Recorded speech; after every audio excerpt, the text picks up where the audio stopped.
everyone, it's Ate Mai again and I am back for another content creation tip of the day. And nung mga nakakaraang araw, nag-discuss na natin on how we can understand yung Facebook reach and distribution, and kahapon naman pinag-usapan din natin about algorithm, which is somehow applicable din yan sa iba't ibang platform dito sa social media.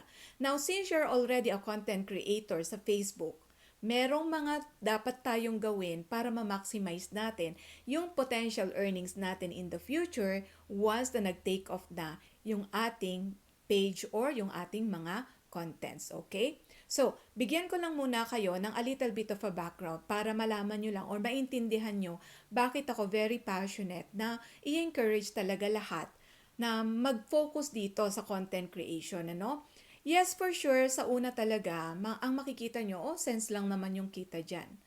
Pero being a content creator since 2020, I started my YouTube channel, yung Life with Mai, in 2020, na pito lang ang nanonood sa akin.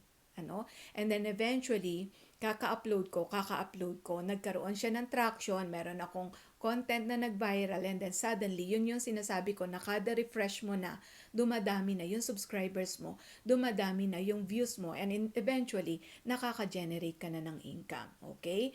And hindi ito haka-haka lang or sabi-sabi lang, This is based on my own experience. Alam nyo po ba, na bawat content na ipinuput out ninyo, specifically sa YouTube po bawat content na pinuput out ninyo sa YouTube is like an investment. Kasi even yung content ninyo, as long as meron pa ring nanonood, even yung content ninyo 5 years ago, yung pong van tour ko nung 5 years ago pa, up to now, nagge-generate siya ng income sa akin. 'Di ba? So, ang key doon, the more contents you upload, then the more passive income you are going to generate. And mind you po, doon sa aking YouTube channel na Life with Mai, once a week lang ako nag-upload. Minsan pa, twice a month lang.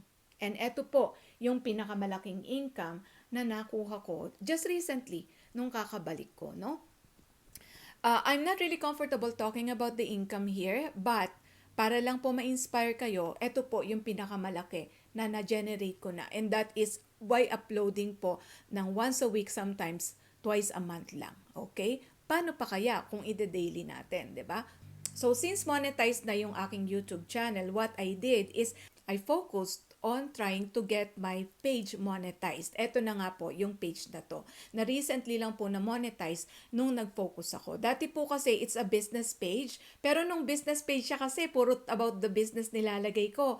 Wala talagang nag-i-engage kasi takot ang tao dahil syempre hinihikayat mo sila na mag-invest ng libo-libo di ba?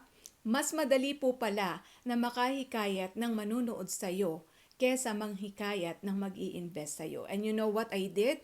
Since I removed all the business content dun sa aking page po and nag-focus lang ako sa content creation, yung mga daily stuff na relatable sa aking audience, that's when I started seeing progress dun sa aking page. So sa ngayon po, hindi naman sense from sense ngayon, hindi na sense yung kinikita ko doon sa aking channel, nasa hundreds na. For sure, mas malaki pa rin yun sa YouTube ko kasi mas marami na akong content doon. So ang key lang po is the more content you put out, look at it as an investment na eventually, yung mga content na yan, magge-generate sa'yo kahit pa cents lang yan. Eventually, kapag naipon, lalaki din po yan. Okay, so now, paano ko na ma-maximize yung income ko as content creator? Bakit up to now, kahit kahit wala na ako sa digital business, hindi pa rin ako bumabalik ng trabaho at nasusustain pa rin yung aking monthly expenses. So, meron po akong 3 tips para sa inyo. Okay? So, number 1, di po ba nag-upload na kayo sa Facebook ninyo? Ang gawin nyo po, gawa kayo ng YouTube channel. After nyo i-upload yung content ninyo sa Facebook ninyo, i-upload nyo na rin sa YouTube ninyo. Kasi parang based on my observation po kasi, mas madaling ma-monetize ngayon sa YouTube. Kasi yung Facebook, di ba, based on invitation lang. Sa YouTube kasi, specific yung criteria. Pag na-meet mo yung criteria na yon, for sure, ma-monetize. Ano yung criteria na yon para ma-monetize ka sa YouTube? Within 1 year, dapat meron kang 4,000 watch hours. Okay? So, ibig sabihin lang nun, mag-upload ka lang ng mag-upload. 'Di ba? Kasi meron at merong magbo-view naman sa iyo, 'di ba? Number 2, kailangan mo lang ng 1,000 subscribers. Ilan na ang followers mo ngayon? Kung yung mga followers mo na yon, mahihikayat mo na mag-subscribe sa iyo or mag-subscribe kayo sa isa't isa para ma-reach ninyo yung 1,000 subscribers, then na-tick off nyo na yung isa sa requirement. Yun lang naman po ang kailangan. And all of this, you have to do for a year. So you have 1 year to actually create contents and stuff like that. Ano po? So doon sa YouTube ko, I got monetized after 6 months. Naswertehan po na meron akong content na nag-viral. And this is also the reason why I'm encouraging you na mag-focus kayo, mag-niche down kayo. Kung luto, puro luto lang. Kung linis, puro linis lang. Kung van life, puro van life lang. Kung daily vlog, puro daily vlog lang. Kung content creation, puro content creation lang. Okay po, so mag-niche down kayo. So, yun po yun yung unang strategy is to create or upload your content to another platform. And see kung alin sa dalawa yung unang ma-monetize, and better yet, malay nyo, pareho na silang ma-monetize. Kasi po ako, dalawa na yung platform ko na monetize ngayon. Although mas malaki po yung income ko dito sa YouTube, although once a week lang ako nag-upload ngayon kasi na-build ko na yung channel ko. So may mga contents na ako doon na kahit hindi ako mag-upload this week, nagge-generate pa rin siya ng income sa akin. So ngayon naman, binibuild ko itong Facebook ko, and yung akin pong content ng content creation tips, nakikita ko talagang nagkakaroon na rin ng traction. Kasi even yung mga uploads ko ng mga nakakaraan pa, napapanood na rin ngayon ng mga bago nating mga followers. Okay? So, hit 2 birds in 1 stone. Pag nag-upload kayo sa Facebook, i-upload nyo na rin sa YouTube ninyo. Kung wala pa po kayong YouTube channel, mag-subscribe po kayo dito sa YouTube channel ko, Mylene Daily. Meron po akong video doon, itinuturo ko step by step kung paano ba mag-create ng YouTube channel. Okay? So, number 2. Once na na-establish na po kayo dito sa content creation world, na-build nyo na yung inyong credibility, brands will start reaching out to you. I have worked with a few brands. Some of them is Bluetti, Iceco, Smart Power. I also worked with Eureka.